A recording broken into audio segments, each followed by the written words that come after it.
Hello everyone, this is a video about Hungarian dominoes, which is you might consider it an exotic domino game. This is quite an old set from the 1960s. It's a double 8 domino set, which might be pretty much impossible to find outside of Hungary or maybe Serbia. But you can just get a double 9 domino set and just remove the 9s before play. So as you can see, this one is a wooden set, double 8, so there are 45 tiles in the set. So a game can be played by 2, 3 or 4 players. I'll show you one example hand with 4 players. So after shuffling the tiles, 4 players draw 10 tiles each, 3 players would draw 14 tiles, and 2 players would draw 21 tiles. The remaining 3 or 5 tiles are out of play for that hand and are not looked at or used during the hand, but are reshuffled into the pack after each hand. So obviously you would turn up the tiles on their sides like this, so that only you can see them. For the demo purposes, we'll have each hand open.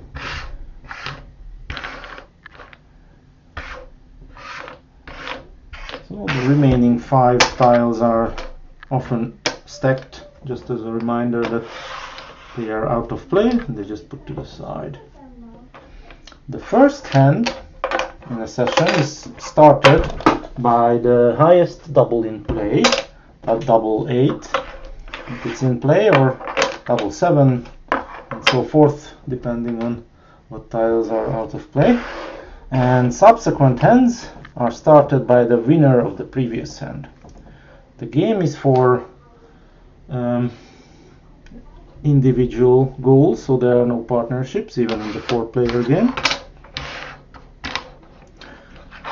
So you have to play in a way that helps you, but it will often mean that temporary partnerships will form to try and stop a player who's in lead or who has a very advantageous position in the game.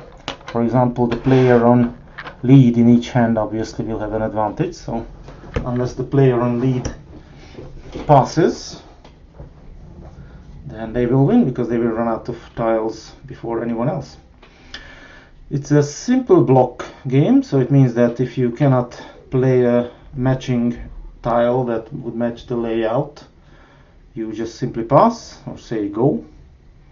And the winner is in each hand is the player who dominoes out, so gets rid of all their tiles first. Or if the game is closed because nobody can play at the ends of the domino train, then the player with the least number of spots on their leftover tiles is the winner. So in this case, double 8 starts.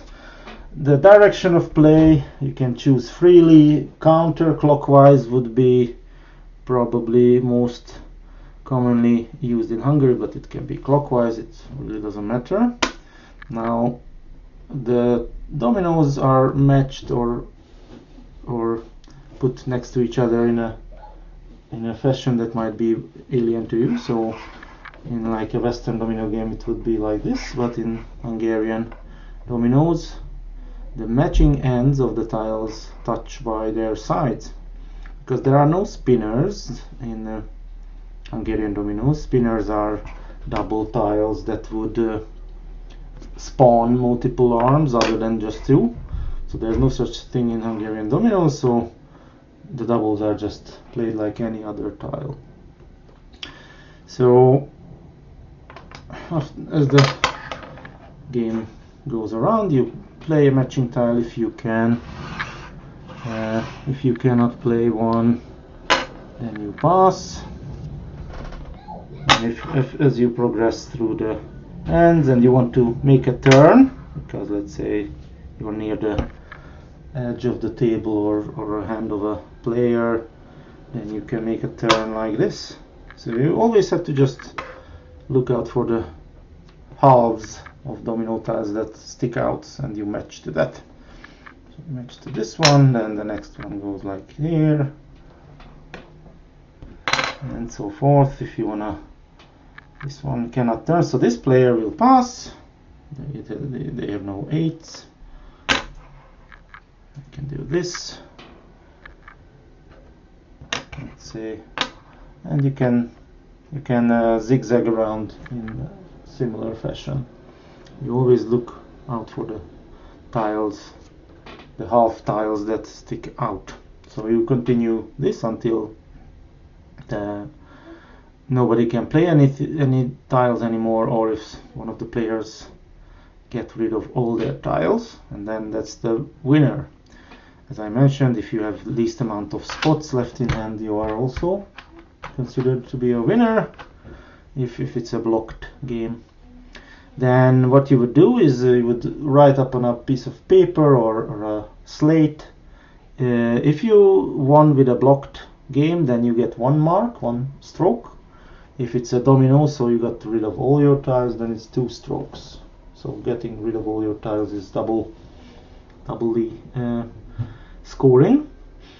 And everyone else, apart from the winner, writes up their remaining pips also on the slate or paper. So let's say you have these tiles left, so that's 22 spots. You would write 22 in your column on the score sheet. Now this accumulates over several hands, and if you reach 100 points, you drop out of the game. Then you can continue with the 3-player and 2-player rules if you started out with 4. And the final winner is the player who still remains below 100 so-called bad points. So that's one way of playing it. And the other one is if you drop out. So let's say I passed 100, I reach or pass 100 bad points with this, then I can buy back in. So for the next hand, I will look at the score sheet who has the highest number of points that is sub 100. So let's say the next highest is 93. Then I can buy in for 93 points, so I will have 93 bad points. And every other player who's still in the game gets 1 mark, 1 stroke on the score sheet as a bonus. Now you could handle this until, so if you do this, then there will be a target score, let's say 10 marks, and whoever reaches the 10 strokes on the slate will win the game in this manner.